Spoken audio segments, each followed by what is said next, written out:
आप सभी का स्वागत है आपके अपने YouTube channel M with career maker पर। आज हम आप लोगों के लिए लेके आए हैं करंट जीके के बहुत ही महत्वपूर्ण क्वेश्चन और साथ में ही विज्ञान, संविधान और इतिहास के कुछ प्रश्नों को कवर किया गया है। तो चलिए शुरू करते हैं। शुरू करने से पहले एक छोटी सी गुजारिश है कि हमारे चैनल को सब्सक्राइब, लाइक एंड शेयर अवश्य करें ताकि आगे आने वाले वीडियो की सूचना आपको मिल सके। तो चलिए बिना समय को गंवाए शुरू करते हैं। क्वेश्चन नंबर पहला है, नेशनल इंफ्रास्ट्रक्चर पाइपलाइन पर टास्क फोर्स वित्त वर्ष 2019-20 से वित्त वर्ष 2024-25 के 5 सालों के अंतराल के दौरान 111 लाख करोड़ रुपए की कुल बुनियादी ढांचे के निवेश की परियोजना है। उस व्यक्ति का नाम बताइए जो टास्क फोर्स का प्रथम है। तो उसका नाम जो है वो है ऑप्शन नंबर 3, अतनु चक्रवर्ती। ऑप्शन नंबर 3 सही है। क्वेश्चन नंबर अगला, उस भारतीय राज्य या संघ शासित क्षेत्र का नाम बताइए जो टाटा प्रौद्योगिकियों के साथ आविष्कार, अभिनव, ऊष्मायन एंड ट्रेनिंग के लिए 2 निर्माण केंद्र बनाने के लिए हस्ताक्षर किए गए हैं। तो इसका जो सही जवाब है वो है ऑप्शन नंबर पहला ही, जम्मू और कश्मीर। क्वेश्चन नंबर अगला आता है, उस भारतीय राज्य का नाम बताइए जिसने उत्तर पूर्वी इंदिरा गांधी क्षेत्रीय स्वास्थ्य और चिकित्सा विज्ञान संस्थान में टेली मेडिसिन की सुविधा शुरू की है। तो इसका जो सही जवाब है वो मेघालय ने की है। ऑप्शन नंबर 2 सही है। क्वेश्चन नंबर अगला आता है, भारत को कोविड-19 महामारी से लड़ने के लिए United states agency of international development द्वारा घोषित अतिरिक्त अनुदान 2.9 मिलियन पहले क्या कहलाता था? तो पहले कहलाता था वो 3 मिलियन यूएसडी। ऑप्शन नंबर 2 सही है। ठीक है। क्वेश्चन नंबर अगला आता है, US commission on international religious freedom ने अपनी वार्षिक रिपोर्ट 2020 में भारतीय रैंकिंग को देश विशेष चिंता की सूची में नाम देकर डाउनग्रेड किया है। USCIRF का मुख्यालय कहाँ स्थित है? तो इसका सही जवाब है वॉशिंगटन DC। ऑप्शन नंबर 4 सही है। क्वेश्चन नंबर अगला आता है, अतिरिक्त विस्थापन निगरानी केंद्र के अनुसार वर्ष 2019 में भारत में विस्थापित हुए लोगों की संख्या वैश्विक रिपोर्ट पर आंतरिक विस्थापन है कितना है? तो इसका सही जवाब है 5 मिलियन। ऑप्शन नंबर पहला ही सही है। क्वेश्चन नंबर अगला आता है, उस बैंक का नाम बताइए जिसने MSME उधारकर्ताओं को राहत देने के लिए विकास अभियान योजना शुरू की है। तो इसका जो सही जवाब है विकास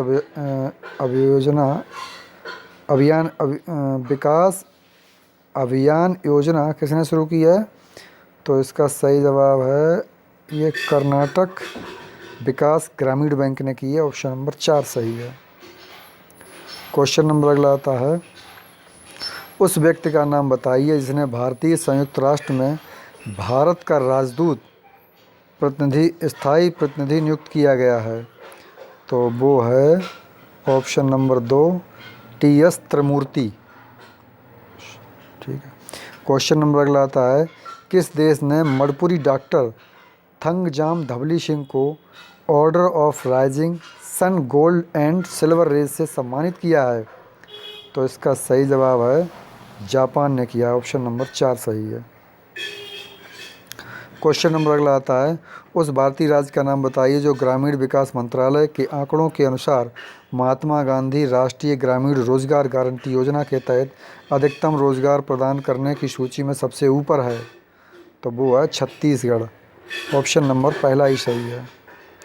ऑप्शन नंबर पहला सही है। ठीक है, छत्तीसगढ़। क्वेश्चन नंबर अगला आता है भारत ने मिसप्रिंट हो गया है। भारत ने 2019 में मैरकॉम इंडिया रिसर्च की इंडिया लोको सोलर मार्केट लीडरबोर्ड 2020 रिपोर्ट के अनुसार 7.3 गीगावाट सौर ऊर्जा स्थापित की है। दुनिया के सबसे बड़े सौर बाजार में भारत की रैंकिंग क्या है? तो वो है तीसरी रैंकिंग, तीसरा स्थान है। ऑप्शन नंबर 4 सही है। क्वेश्चन नंबर अगला आता है अंतर्राष्ट्रीय बजट भागीदारी द्वारा किए गए ओपन बजट सर्वेक्षण 2019 के 7वें संस्करण में भारत बजट पारदर्शिता और जवाबदेही में 53वें स्थान पर है भारत, ठीक है। उस देश का नाम बताइए जिसने इस सूची में शीर्ष स्थान पाया अर्थात पहला स्थान पाया है। तो वो है न्यूजीलैंड। ऑप्शन नंबर 3 सही है, न्यूजीलैंड। क्वेश्चन नंबर अगला आता है सिंगापुर स्थित Manulife investment management private limited ने निम्नलिखित में से किसकी 49% हिस्सेदारी का अधिग्रहण किया है? तो इसका सही जवाब है ऑप्शन नंबर दूसरा, Mahindra asset management company. Question number अगला आता है उस कंपनी का नाम बताइए जिसने अमेरिका स्थित तकनीकी कंपनी स्काई ट्रेन में 26.3% हिस्सेदारी बढ़ा ली है। इसका सही जवाब है रिलायंस। ऑप्शन नंबर पहला ही है, Reliance strategic business venture limited. Question number अगला आता है पहली कंपनी का नाम बताइए जिसे हल्के से मध्यम कोविड-19 रोगियों पर फाविपिराविर एंटीवायरल गोलियों के नैदानिक परीक्षण करने के लिए भारत के ड्रग कंट्रोलर जनरल से मंजूरी मिली है। तो वो है ऑप्शन नंबर 3 सही है, ग्लेनमार्क फार्मास्यूटिकल्स। क्वेश्चन नंबर अगला आता है भारत के मौसम विभाग द्वारा आगामी उष्णकटिबंधीय चक्रवातों के कई नाम जारी किए गए हैं। वो कितने हैं नाम? वो हैं 169 नाम। ऑप्शन नंबर 4 सही है। क्वेश्चन नंबर अगला है उस रोबोट का नाम बताइए क्या है जो CSIR-CME-RI द्वारा विकसित किया गया था ताकि कोविड-19 संक्रमित लोगों से शारीरिक दूरी बनाए रखने में फ्रंटलाइन हेल्थ केयर कार्यकर्ताओं की मदद की जा सके। तो इसका सही जवाब है ऑप्शन नंबर पहला, एच कार्ड।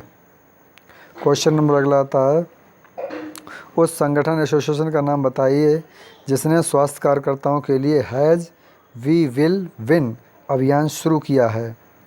उसका नाम है ऑप्शन नंबर ये पहला ही सही है, federation international D football association, FIFA कहलाता है ये। क्वेश्चन नंबर अगला आता है उस व्यक्ति का नाम बताइए जिसने the room where it happen a White House memoir नाम की पुस्तक लिखी है। इसका सही जवाब है option number 4, John Bolton. Question number अगला आता है ऋषि कपूर जिनका निधन हाल ही में हुआ है वे थे एक अभिनेता। ऑप्शन नंबर पहला ही सही है। हेमा भाराली का अप्रैल 2020 में निधन हो गया जो एक स्वतंत्रता सेनानी थी। ऑप्शन नंबर 4 सही है।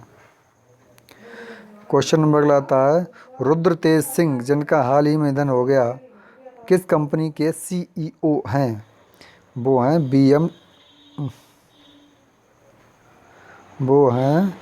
BMW के। ऑप्शन नंबर 2 सही है, BMW इंडिया। क्वेश्चन नंबर अगला आता है अंतर्राष्ट्रीय जैज दिवस कब प्रतिवर्ष मनाया जाता है? ऑप्शन नंबर 4 सही है, 30 अप्रैल को। क्वेश्चन नंबर अगला आता है bureau of pharma PSU of India द्वारा विकसित जनौषधि सुगम है BBPI किस भारतीय विभाग के अंतर्गत आता है? इसका सही जवाब है ऑप्शन नंबर 2, फार्मास्यूटिकल्स विभाग। क्वेश्चन नंबर अगला आता है, केंद्र सरकार ने हाल ही में कावेरी प्रबंधन प्राधिकरण को जल शक्ति मंत्रालय के तहत लाया है। केंद्रीय जल मंत्री कौन है? तो इसका सही जवाब है गजेंद्र सिंह शेखावत। और इनकी जो निर्वाचन क्षेत्र है वो जोधपुर राजस्थान है। यूरिया में नाइट्रोजन की प्रतिशतता कितनी होती है? तो यूरिया में नाइट्रोजन की प्रतिशतता होती है 46%। ऑप्शन नंबर 3 सही है। पकने पर टमाटर का रंग लाल किसकी उपस्थिति के कारण होता है? लाइकोपेन। ऑप्शन नंबर पहला ही सही है। हैजे के टीके का आविष्कार किसने किया था? तो ये रॉबर्ट कोच ने किया था। ऑप्शन नंबर 2 सही है। उत्प्रेरक की खोज किसने की थी? तो ये बर्जीलियस ने की थी। ऑप्शन नंबर पहला ही सही है। भूकंप की तीव्रता किस यंत्र से मापी जाती है? तो ये सीस्मोग्राफ से मापी जाती है। ऑप्शन नंबर 3 सही है। क्वेश्चन नंबर अगला आता है, हिंदी के लिए पहला ज्ञानपीठ पुरस्कार किसे दिया गया? सुमित्रा नंदन पंत। ऑप्शन नंबर पहला ही है। क्वेश्चन नंबर आता है, भारत के किस राज्य में सर्वप्रथम राष्ट्रपति शासन लागू हुआ था? तो ये पंजाब में सबसे पहले लागू हुआ था। ठीक है, पंजाब में। और ये लागू हुआ था 20 जून 1951 को। पंजाब में सबसे पहले लागू हुआ था। क्वेश्चन नंबर अगला आता है, भारत में पहली बार राष्ट्रीय आपात की घोषणा कब हुई थी? भारत में पहली बार राष्ट्रीय आपात की घोषणा हुई थी 26 अक्टूबर 1962 को। ऑप्शन नंबर 4 सही है। क्वेश्चन नंबर आता है, सरकारी आयोग की स्थापना केंद्र राज्य संबंधों की जांच के लिए कब हुई थी? तो इसका सही जवाब है 1983। ऑप्शन नंबर पहला ही सही है। क्वेश्चन नंबर अगला आता है, किसी राज्य विधानसभा के सदस्यों की न्यूनतम संख्या कितनी हो सकती है? तो उसका है ऑप्शन नंबर 2 60 हो सकती है। तो इसी के साथ नमस्कार फ्रेंड्स।